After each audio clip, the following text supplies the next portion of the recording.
میں یہ دعوے سے کہتا ہوں کہ آپ میں سے جن لوگوں کے گھروں میں بلیاں نہیں ہے تو اس ویڈیو کو دیکھنے کے بعد آپ بھی گھروں میں بلیاں لے آئیں گے۔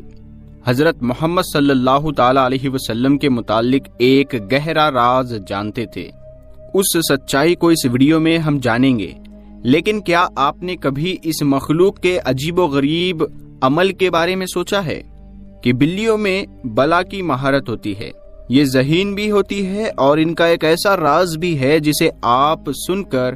چونک جائیں گے۔ بلیاں ہمارے ارد گرد 24 گھنٹے موجود ہوتی ہے، ان کا یہ راز آج تک ہم کیوں نہیں جان پائے؟ اس ویڈیو میں ہم بلیوں کے متعلق کئی گہرے راز جانیں گے اور یہ جانیں گے کہ بلیوں کو حضرت آدم علیہ السلام کی پیدائش کے فوراً بعد کیوں پیدا کیا گیا۔ تو اگر آپ جاننے کے لیے تیار ہے تو شروع کرتے ہیں۔ پیارے دوستو، ایک اسٹڈی کے مطابق بلیوں میں ایک خاص طاقت ہوتی ہے جو کسی اور جانور میں نہیں ہوتی، خاص طور پر بلیوں کے متعلق وہ باتیں جو ہمیں حضرت محمد صلی اللہ تعالی علیہ وسلم نے بتائی ہے،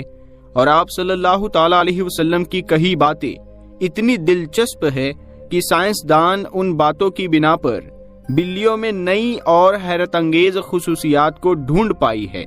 آج کے دور میں سامنے آنے والی یہ باتیں آج سے 1400 سال پہلے آپ صلی اللہ تعالی علیہ وسلم نے بتائی اور جنہیں آج سائنس درست ثابت کر رہا ہے۔ اسلامی تعلیمات کے مطابق حضرت آدم علیہ السلام کے بعد 2 جانوروں کو اللہ نے پیدا فرمایا، ایک سانپ اور دوسری بلی۔ سانپ کے برعکس بلی میں اللہ نے کچھ حیرت انگیز خصوصیات رکھی ہے جن کی وجہ سے ایک انسان اس سے لاتعداد فائدے حاصل کر سکتا ہے۔ سائنسی اعتبار سے گھر میں بلی پالنے کا ایک بڑا فائدہ یہ ہے کہ بلیوں کو انسانی ہاتھ بے حد پسند ہوتا ہے۔ ماہرین کے مطابق ایک بلی کے جسم پر ہاتھ پھیرنے میں اللہ نے ڈپریشن کے مرض کا علاج رکھا ہے۔ اس کے بالوں میں خاص قسم کے بیکٹیریاز پائے جاتے ہیں جو انسانی جسم میں ڈپریشن کو کم کرنے میں مدد کرتے ہیں۔ ویڈیو کے بارے میں سب سے اور حیرت انگیز بات کا ذکر ہم آگے کرنے والے ہیں، لیکن اس سے پہلے ہم یہ جاننے کی کوشش کرنے والے ہیں کہ حضرت محمد صلی اللہ تعالی علیہ وسلم نے بلیوں کے متعلق کیا فرمایا تھا۔ کئی تاریخی کتابوں میں ایک بلی کا ذکر آتا ہے جس کا نام موئزہ تھا۔ کئی مسلمان اسکالرز کے مطابق موئزہ حضرت محمد صلی اللہ تعالی علیہ وسلم کی بلی تھی۔ ایک دفعہ آپ صلی اللہ تعالی علیہ وسلم ایک مہم پر اپنے لشکر کے ساتھ جا رہے تھے کہ اچانک ان کے سامنے ایک بلی آ گئی جو کہ حاملہ تھی۔ آپ صلی اللہ تعالی علیہ وسلم نے پورے لشکر کا رخ دوسرے راستے پر موڑ لیا تاکہ اس بلی کو تکلیف نہ پہنچے، اور ایک صحابی کو اس بلی کی دیکھ بھال پر مامور کر لیا اور حکم دیا کہ جب تک یہ بلی بچے کو جنم نہ دے تب تک وہ وہی رہے۔ اور جب آپ صلی اللہ تعالی علیہ وسلم اس مہم سے واپس آئے تو راستے میں سب سے پہلے اس جگہ پہنچے اور اس بلی کو لیا اور اپنے ساتھ لے گئے۔ اس بلی کا نام آپ صلی اللہ تعالی علیہ وسلم نے موئزہ رکھا، جو باقی تمام زندگی آپ صلی اللہ تعالی علیہ وسلم کے ساتھ رہی۔ ایک دفعہ آپ صلی اللہ تعالی علیہ وسلم اذان کی آواز سے فجر کی نماز کے لیے اٹھے اور نماز کی تیاری میں مصروف تھے۔ پھر جب نماز پڑھنے آئے تو دیکھا کہ ان کے مصلے پر وہ بلی سو رہی تھی، تو آپ صلی اللہ تعالی علیہ وسلم نے ایک کینچی لی اور اس مصلے سے وہ حصہ کاٹ دیا جہاں وہ بلی سو رہی تھی تاکہ اس بلی کی نیند خراب نہ ہو۔ حدیث میں اس موئزہ بلی کا ذکر کہیں نہیں ملتا، لیکن کئی تاریخی کتابوں میں اس کا ذکر موجود ہے۔ ایک حدیث کے مطابق حضرت محمد صلی اللہ تعالی علیہ وسلم نے بلیوں پر ظلم و تشدد کرنے اور قتل کرنے سے منع کیا ہے۔ ایک دن حضرت ابو ہریرہ رضی اللہ تعالیٰ عنہ کہیں جا رہے تھے کہ آپ رضی اللہ تعالیٰ عنہ نے دیکھا کہ گرمی کی شدت سے ایک بلی دیوار کے ساتھ چمٹی ہوئی ہے، تو انہوں نے اسے اٹھا کر گرمی سے بچانے کے لیے اپنی آستین میں چھپا لیا۔ انہوں نے محمد صلی اللہ تعالی علیہ وسلم کو بتایا کہ کیوں انہوں نے ایسا کیا، تو حضرت محمد صلی اللہ تعالی علیہ وسلم نے فرمایا کہ ایک عورت کو اس لیے جہنم سے بچا لیا گیا کیونکہ اس نے ایک پیاسی بلی کو پانی پلایا تھا۔ سیدنا عبداللہ بن عمر رضی اللہ تعالیٰ عنہ فرماتے ہیں، رسول اللہ صلی اللہ تعالیٰ علیہ وسلم نے فرمایا، ایک عورت کو بلی کی وجہ سے عذاب ہوا، اس نے بلی کو قید کر کے رکھا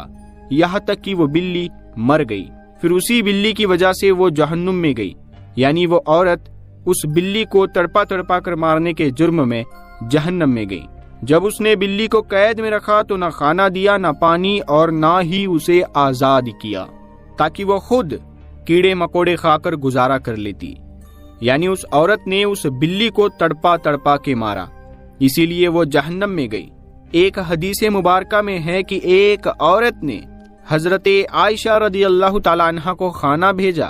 تو آپ نماز پڑھ رہی تھی، اس عورت نے کھانا وہی رکھ دیا تو ایک بلی آئی اور آ کر اس میں سے کھا گئی۔ حضرت عائشہ رضی اللہ تعالیٰ عنہ نے نماز کے بعد اسی جگہ سے وہ کھانا کھایا جہاں سے بلی نے کھایا تھا، اور فرمایا، بلا شبہ رسول کریم صلی اللہ تعالیٰ علیہ وسلم کا فرمان ہے کہ بلی پلید اور نجس نہیں بلکہ یہ تو تم پر آنے جانے والیہ ہے۔ حضرت عائشہ رضی اللہ تعالیٰ عنہ بیان کرتی ہے کہ میں نے رسول کریم صلی اللہ تعالیٰ علیہ وسلم کو بلی کے بچے ہوئے پانی سے وضو کرتے ہوئے دیکھا ہے۔ آپ صلی اللہ تعالیٰ علیہ وسلم نے فرمایا کہ ایک بلی کا منہ تمام حیوان میں صاف ستھرا ہوتا ہے۔ آپ نے دیکھا ہوگا کہ بلیاں ہمیشہ خود کو صاف ستھرا رکھتی ہے، یہ زیادہ تر خود کو صاف پانی سے گیلا کرتی ہے، اور یہی وجہ ہے کہ ان میں بیماریاں بہت کم ہوتی ہے۔ اسلام میں بلی کی بہت اہمیت بیان ہوئی ہے، لیکن صرف اسلام میں ہی نہیں بلکہ قدیم مصر میں بھی بلی کو اہمیت دی جاتی تھی، یہاں تک کہ اس دور میں کسی بلی کو تکلیف دینا یا قتل کرنا ایک انسان کے قتل سے بڑی سزا سمجھی جاتی تھی، کیونکہ قدیم مصریوں کا یہ ماننا تھا کہ بلی ایک انسان سے زیادہ رتبے والی مخلوق ہے۔ یہی وجہ تھی کہ اس دور میں کوئی بلی مر جاتی تو اسے بھی فرعونوں کی طرح دفن کر دیا جاتا تھا۔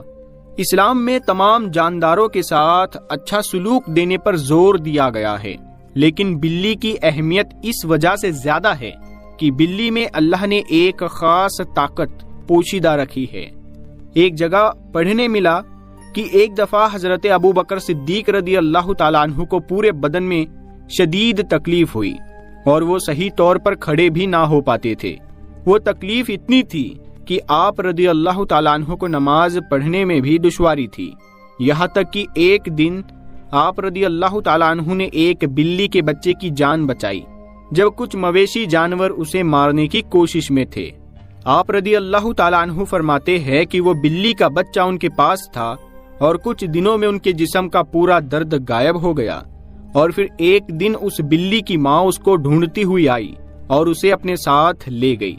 آپ رضی اللہ تعالیٰ عنہ فرماتے ہیں کہ اس دن کے بعد ان کو درد نہیں ہوا۔ آپ نے یہ واقعہ فرماتے ہوئے کہا کہ اس رات حضرت محمد صلی اللہ تعالیٰ علیہ وسلم ان کے خواب میں آئے اور فرمانے لگے کہ اے ابو بکر، تمہاری تکلیف کو دور کرنے کے لیے اللہ نے آپ کے پاس ایک بلی کو بھیجا، جس کی وجہ سے آپ کے جسم کا درد ٹھیک ہو گیا۔ جن لوگوں نے گھروں میں بلیاں پال رکھی ہوتی ہے تو انہیں یہ معلوم ہوگا کہ بلیاں کبھی کبھی نیند میں ایک عجیب آواز نکالتی ہے۔ ماہرین کے مطابق بلی کی اس آواز کی فریکوینسی 20 سے 140 ہرٹز تک ہوتی ہے، اور بلی کی آوازوں کی یہ فریکوینسی ایک انسانی صحت کے لیے نہایت مفید ثابت ہوتی ہے۔ آج کی ٹیکنالوجی کے پیچھے بھاگنے والے لوگوں کو بلی کے جسم میں موجود انرجی اور طاقت کا علم نہیں، لیکن قدیم زمانے کے لوگ بلیوں کی ان خصوصیات سے واقف تھے، اور یہی وجہ تھی کہ وہ لوگ بلیوں کو خود سے دور نہیں رکھتے تھے۔ فرانس میں کی گئی ایک تحقیق کے مطابق یہ معلوم ہوا کہ ایک بلی کی آواز ایک انسان کے جسم میں تھکاوٹ اور سستی کو دور کرتی ہے۔ یہ بھی کہا گیا ہے کہ ایک بلی کے قریب رہنے سے جسم کے زخموں میں انفیکشن کا خطرہ کم ہوتا ہے اور وہ زخم بھی جلد ٹھیک ہو جاتے ہیں، اور بلیوں کی ان آوازوں کی فریکوینسی سے ہارٹ اٹیک کا خطرہ بھی کم ہو جاتا ہے۔ پیارے دوستو، آپ نے سنا ہوگا یوٹیوب کے اوپر بھی ایسی بہت ساری بیٹس ہے جن کو سننے سے آپ کو ذہنی سکون ملتا ہے، تو بلی کی آواز کی جو فریکوینسی ہے اس سے بھی آپ کو ہارٹ اٹیک نہیں ہوگا، اس کے چانسز بہت کم ہے، یعنی آپ کو ہارٹ اٹیک سے بچانے کے لیے بھی یہ کام کرتی ہے۔ بلی ایک پالتو جانور ہے، جیسا کہ پہلے احادیث مبارکہ میں بیان کر چکے ہیں کہ نبی کریم صلی اللہ تعالی علیہ وسلم نے اس کے بارے میں فرمایا کہ یہ پلید نہیں بلکہ یہ تو گھر میں چکر لگانے والوں میں سے ہے۔ تو بلی کے ساتھ رسول کریم صلی اللہ تعالی علیہ وسلم نے نرمی کا اظہار فرمایا ہے۔ اگر کوئی بلی خونخوار ہو اور گھر کا نقصان کرتی ہے تو اسے مارنے کی بجائے پکڑ کر کسی دور دراز علاقے میں چھوڑ دیا جائے تاکہ وہ اپنا ٹھکانہ بدل لے، لیکن اسے قتل کرنے کی اجازت نہیں دی جا سکتی اور نہ ہی تکلیف دینے کی اجازت ہے۔ پیارے دوستو، امید کرتے ہیں کہ آپ کو آج کی یہ معلوماتی ویڈیو پسند آئی ہوگی۔ اگر ویڈیو آپ کو پسند آئی ہے تو آپ اس ویڈیو کو شیئر کریں اور اپنے دوستوں میں اسے پہنچائیں، اور اگر ابھی تک آپ نے چینل کو سبسکرائب نہیں کیا ہے تو سبسکرائب کر کے ساتھ میں لگے بیل آئیکن کو ضرور دبا دیں۔ اس سے کیا ہوگا کہ جب بھی ہم کوئی نیا ویڈیو اپلوڈ کریں گے تو سب سے پہلے آپ کو اس کا نوٹیفیکیشن مل جائے گا، تو آپ آسانی سے ہمارا کوئی بھی ویڈیو دیکھ سکتے ہیں۔ تو ہم ملتے ہیں آپ کو اگلی ویڈیو میں، تب تک کے لیے اپنا خیال رکھیے گا۔ السلام علیکم، اللہ حافظ۔